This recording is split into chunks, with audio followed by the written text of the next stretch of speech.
Mexico, China, Japan, and South Korea, led by high technology goods, principally electronic products, industrial machinery, and medical equipment.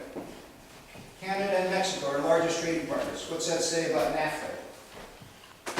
Success. Works. Trade agreements work. California is a global export leader reporting in 2011 $159.3 billion in merchandise exporting, representing an 11.2% increase over the $143 billion in 2010.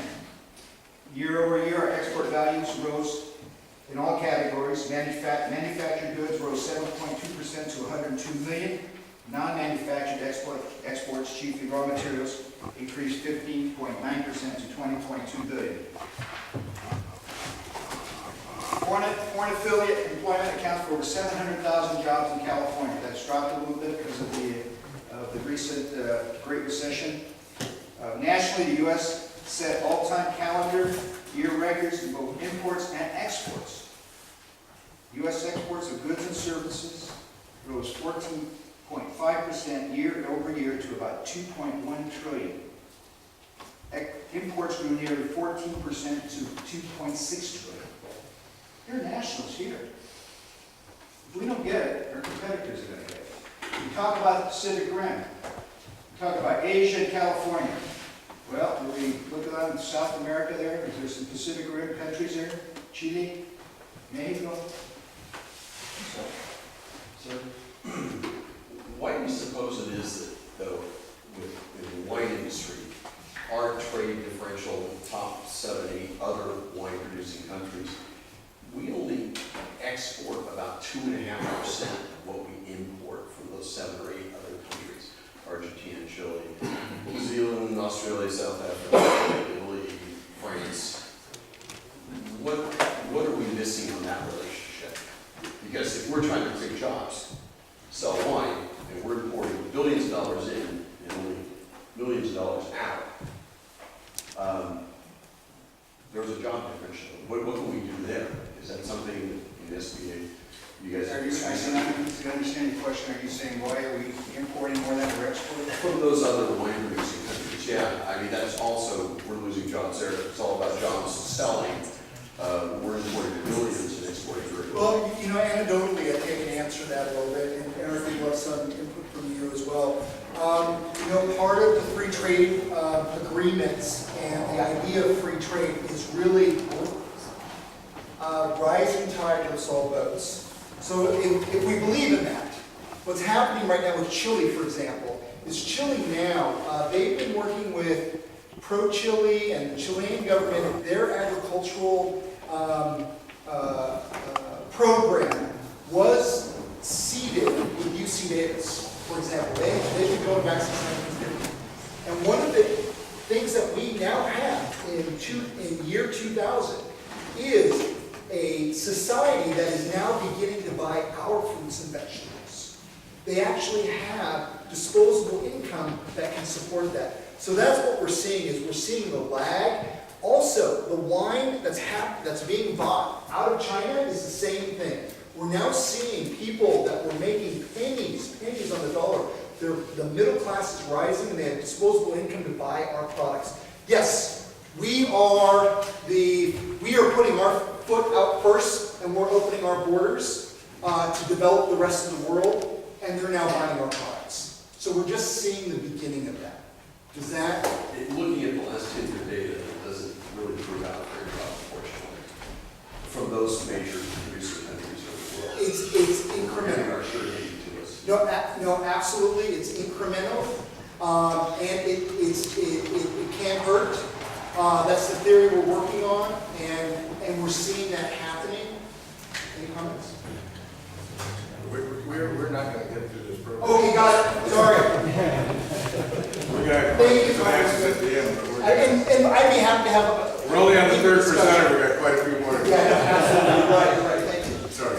That's right. I'm gonna talk like I got a nice salesman at midnight on TV. Okay. We have 2 programs, the Export Working Capital Program and the Export Express. Okay, next. Under the Export Express, this is really interesting because you can use this for capital equipment. If you're an exporter, you can use the capital equipment. You want to buy a tractor, you want to build a warehouse here. If you're involved in exporting, we can finance it under our Export Express up to $500,000. You go up to 20 years, I believe, is on property, capital equipment, useful life. Funds may be used for nearly any business purpose, which directly or indirectly supports international trade, up to $500,000. That was just bumped from it was made a permanent program, and that was bumped from $350,000 in the Jobs Act. Finance, what I like about this program, finance can be financed to export development activities such as participation in foreign trade show or translation of product literature. You hear more about trade shows from the STEP, Brooks Olson when he talks about STEP. You can use it for financing specific transactions. What's the common denominator on all business transactions? Finance. That's what the XM SBA's program is, to help promote and bridge that common denominator. Anyway, this is for revolving lines of credit. It's acquiring, constructing, renovating, or improving, expanding facilities, leasehold improvements, financing, standby letters of credit. When you deal with Middle East Africa, a lot of times, if you want to be a provider, then you have to issue a bid bond. If you win the bid on that contract, then you have to issue a performance guarantee. We support those through our through the Export Express. Requirements for this program: the applicant has to be in business for 12 months. Next. Proceeds are to be used to develop or expand existing markets or new markets. Lender to illustrate how the loan proceeds will allow the exporter to expand or establish new markets. The SBA guarantee is 90% on the first $350,000. Let's just skip on this one here. Okay. Export working capital. So we use it for pre-shipment and post-shipment. Pre-shipment would be you get a letter of credit coming in for an order. We allow the lender to advance against that letter of credit, so you can go out and purchase the goods so you can ship, or you could develop the wine, or bottle the wine, so you can ship under that letter of credit. You don't have to have the inventory, but if you're in the process of making that inventory and you've got a strong purchase order from a foreign buyer, we allow the lender to advance against that purchase order up to 90% as long as it doesn't exceed the cost. And then on the post-shipment, we allow for financing of accounts receivable under the EWCP. This goes up to $5 million, and we provide the lender a 90% guarantee on this. It's, again, it's for single transaction, revolving lines. In either case, all disbursements must be linked to specific export transaction. If you need a loan to bottle some wine and make it, put it on your shelf and go find a buyer, that's not us. If you got an export transaction ready to go, or you got an order that you need help financing, you call us and we will work with you and we work with the lender. We try to put the transaction. Our goal is simply to help promote exports, and our goal is to say yes. Maximum is $5 million, 90% guarantee. Let's do a couple more. I just want to give you an illustrate on the price here. Go ahead. Cost. You want $1 million loan, 90% guarantee. SBA is $900,000. Our fee is 1/4 of 1%. So the next quarter pays for $900 for $1 million transaction. We'll pay a fee of $2,250. And we help put it together. Go ahead.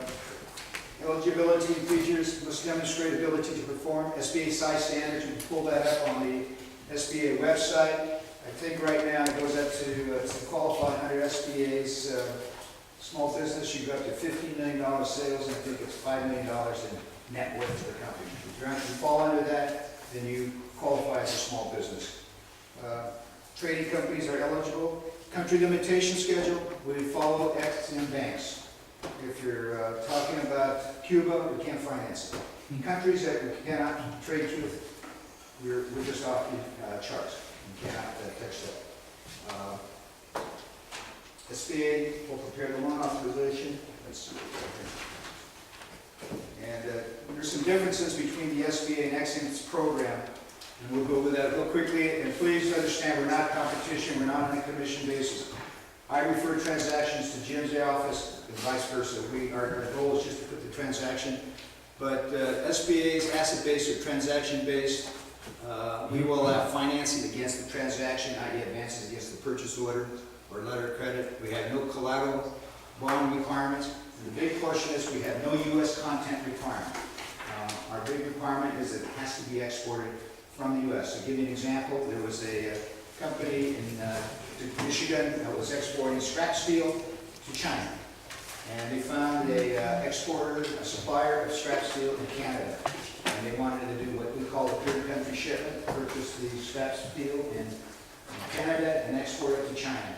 That was not under our EWCP. If they wanted to export it, they had to bring that scrap steel into the U.S. and then they could re-export that to China in order for it to be eligible. So it has to be exported from the U.S.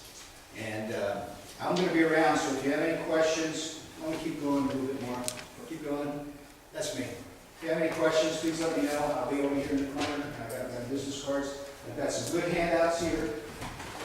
This is our map with the USIACs. I'm called the USIAC by SBA, which is an acronym for the United States Export Assistance Center.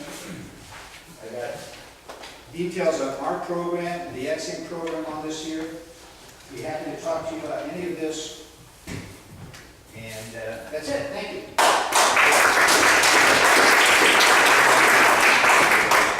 Okay, if there's one important document you look at today, besides Jerry's, it's this. It's free money. And it is state export money that we obtained from the 2010 Jobs Act that we didn't do at the state, nobody else would have. So what does it do? I'm a colleague of George's, Jerry's, and Jim's. We have a U.S. Export Assistance Center. George talked about it. If you can't spend $750, well, this gives you the $750. And pay for your expenses at a trade show. And I'll take you there. We just got back from the Philippines. We took a bunch of greenfield companies, used this state trade export program money, only one grant per state. The California Community College International Trade Centers, myself and a colleague in LA wrote it. Brought in $2.5 million to the state. There's money sitting on the table. If you don't use it, we lose it. So we've got to use it. It's only a 1 or 2 year program. And since there's no state trade agency, we are it. But what we do is, we don't just good luck to you, we take trade missions. Like I said, just got back from the Philippines with a greenfield industry. We probably have already had $500,000 in export transactions in a month. It's been about a month. And I think wine is a natural market. The China market, we're working with Hong Kong on some projects, but the China market is open. I think we just have to find the best buyer relationship, distributor relationship. And I grew up on a farm down in Patterson, so I work on the farm programs as much as possible. And one of the things I just had was a conversation with a big prune grower up in Oroville. And he said, I don't know how it happened, but I ended up with a 40-ton shipment of prunes to China. And it was stuff I was going to throw away. And I said, this just happened Friday. I was telling George. And I just talked and since you sort of know the lingo, and you can talk about tree fruits, and you can talk about not blooming and things, he kind of like had that comfort zone. So then he went on, he said, these were the 50-50s, the smallest prunes we made, they were going to be tossed. I ended up getting $800 a ton for 40 tons that I was going to throw away. Now what do I do? Because he said, I don't know if I'm going to get another order. I don't know how that order happened. Somebody just referred me. And next thing you know, I've got an opportunity to sell. But they don't want the big fruit. So what does that say? The Chinese consumer, the Chinese customer, is very difficult to understand. I've probably hosted over 4,000 Chinese visitors into California in the last 10 years, either through my stint at the World Trade Center as the executive director there, and now at Los Rios. And we've taken maybe a half dozen trade missions over to China in various industry sectors, and you could never predict what the Chinese buyer, the Chinese market, the Chinese customer is. Now, do they like California? Absolutely, California is the place to come. Do they like California products? Absolutely. can you find a venue to distribute and market? That's kind of where the brakes get applied, because it's government control. I don't care how much you think the China market is open for business, the government is still in control from the borders on. And there's some component of Chinese ownership, government ownership or control in every industry. It's just a communist society, and it's not going to change. But is the consumer ready to purchase? Absolutely, and George mentioned that. So if there's an opportunity for you to participate in a trade show or go on a trade mission, and I can get you the money, just sign it and fill it out, and check the box that says I want to have market development fund access, or we're writing 2013 proposal tomorrow, and I put a wine component in there, so there'll be some kind of thing we'll work with the embassy. And when we say embassy, I used to work in one for 5 years. When you say embassy, you are obligated to the U.S. ambassador, whether it's the Foreign Ag Service, the U.S. Department of Commerce, Foreign Commercial Service overseas, what else we got? Labor, Defense, and all the other folks we know with three-letter acronyms. It's all there under the banner of the embassy. So when you have a vetted buyer through a gold key, it's basically being vetted by the embassy. When you have a trade promotion program that is helped or supported in a USA pavilion at a trade show over in China or in some other country, it's sort of vetted. I used the USA pavilion in Manila. It was a natural because people funnel right into the USA pavilion, and if it's a food thing, it's food, they go right there. If it's products and services, they go there. So don't hesitate to try it, and we'll make that entree easy. I've never done it. Well, I didn't do it either for years. But it's all about taking that risk, traveling, and knowing someone's there to help you along the way. You're not going to a hotel, sitting in a hotel room, waiting for someone to show up and hope I meet someone. How do I find a buyer? There's a way to do it, and it's pretty much guaranteed. So fill that out, send it to us, or give it to me after the end of this session with the Congressman, and we'll make sure that you get some access to funds. It actually comes from the State Community College Chancellor's office, comes through Los Rios, right to my office and into your hands. So it's a pretty straightforward thing, and it can be sometimes up to $3,000, $4,000, maybe $5,000 of deferred cost. So give me a call. Thank you. All right.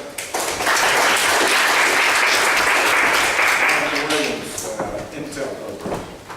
And after his presentation, we will take a break. Because the restrooms are in the other building.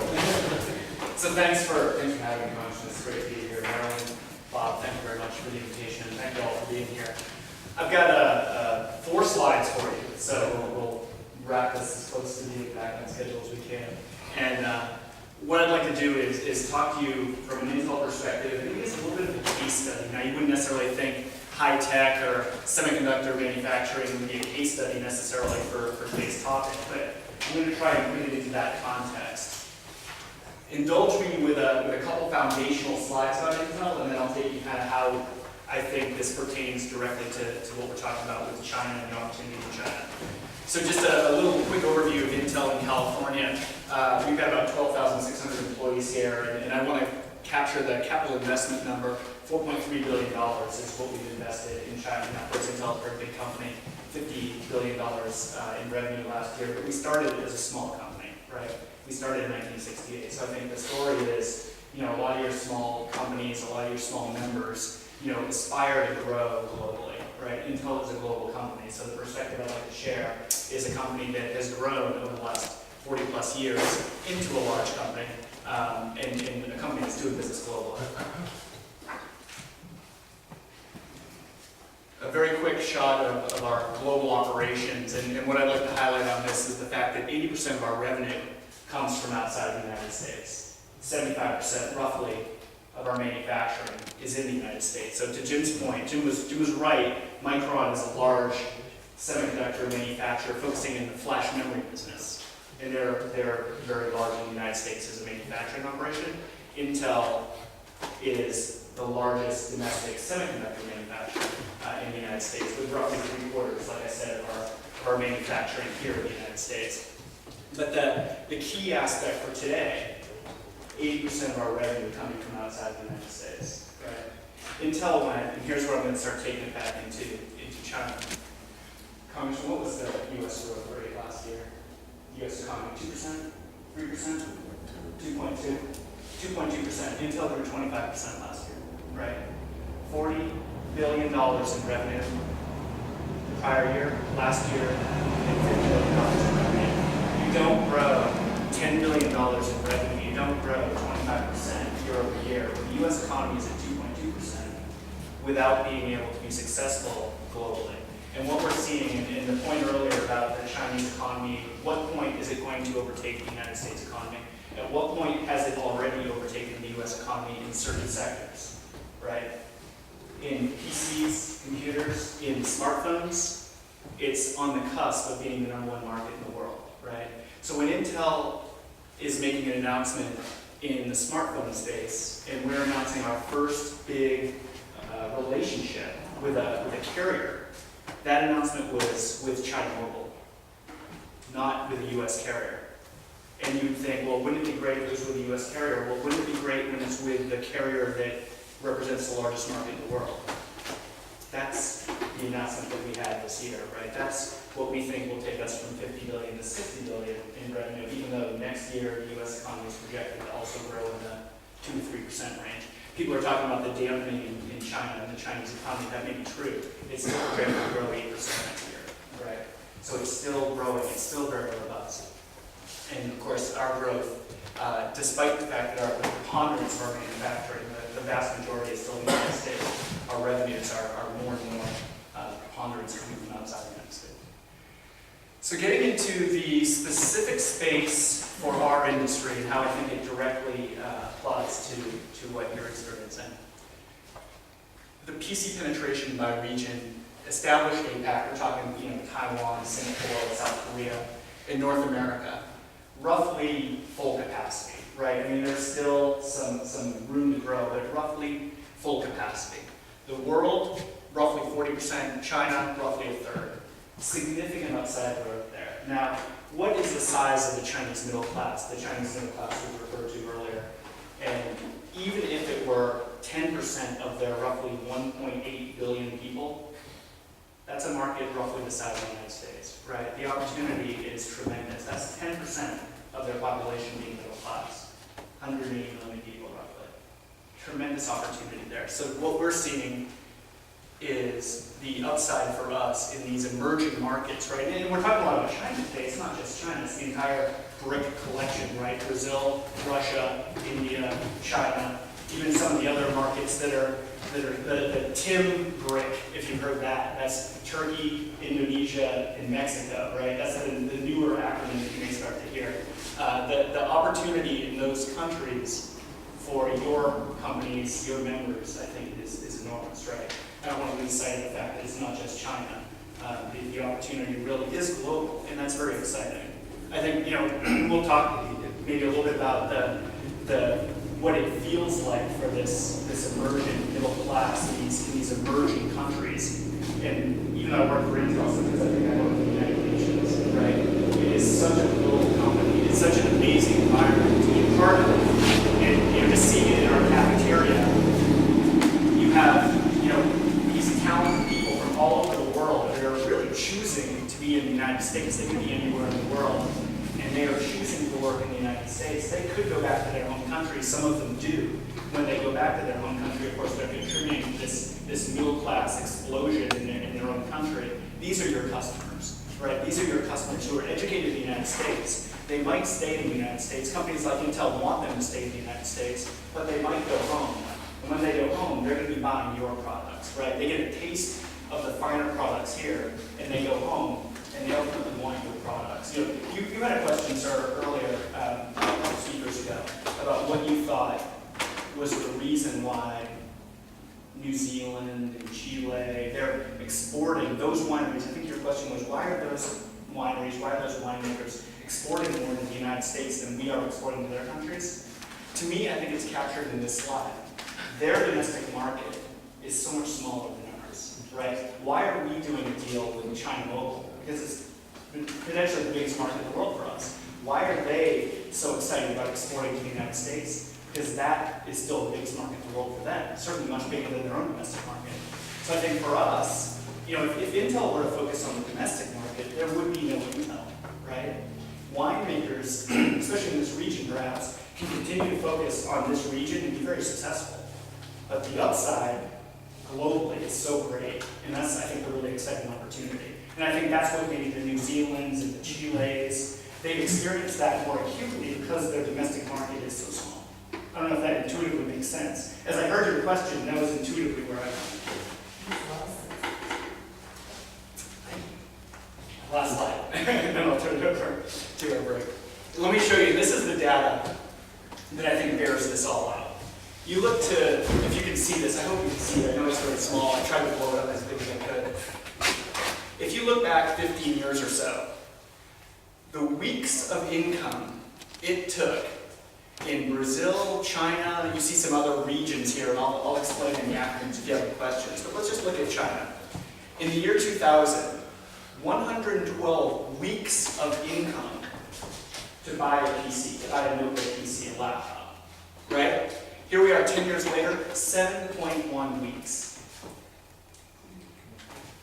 That, my friends, explains why Intel's revenue has grown so enormously over the last decade, even though we're in a relatively flat period of domestic growth. It has become so much easier for consumers around the world to buy our products. And it's become increasingly easy for consumers around the world to buy your products, because that wealth is starting to really occur. And you see, we project in 2015, 2.9 weeks of income in China.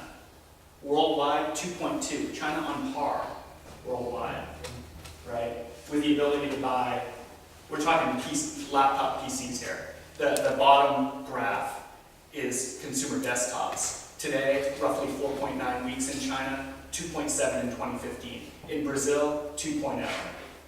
Japan, 1.5. I mean, Brazil and Japan almost on par. So it's just a tremendous opportunity, and I think that's what I'd like to leave you with. The excitement that we had as a company, the success that we have had as a company by serving the global market, by investing in the U.S., being successful in the U.S., being successful in California specifically, but serving the global market, and that is what's really fueling our growth. So that's all I have, but I'm happy to take any questions. Thank you very much. Well, you see, I lost control of this operation. It was supposed to be 10 minutes apiece, and we're an hour and a half into it, and we've gotten through the first segment. So we're going to take a short break. When we come back, we're going to talk about the transportation experience for those to help you a little bit in terms of how you get your product to the market. We're also going to have a segment on the China-Asia exporting experience, for some have already done that. It's not just China we're talking about. We do have representatives from Taiwan here as well to talk about the markets that are available there as for you. And so the restrooms are in the other room, in the other building. We have things to eat and drink here. And we'll be back in 10 minutes.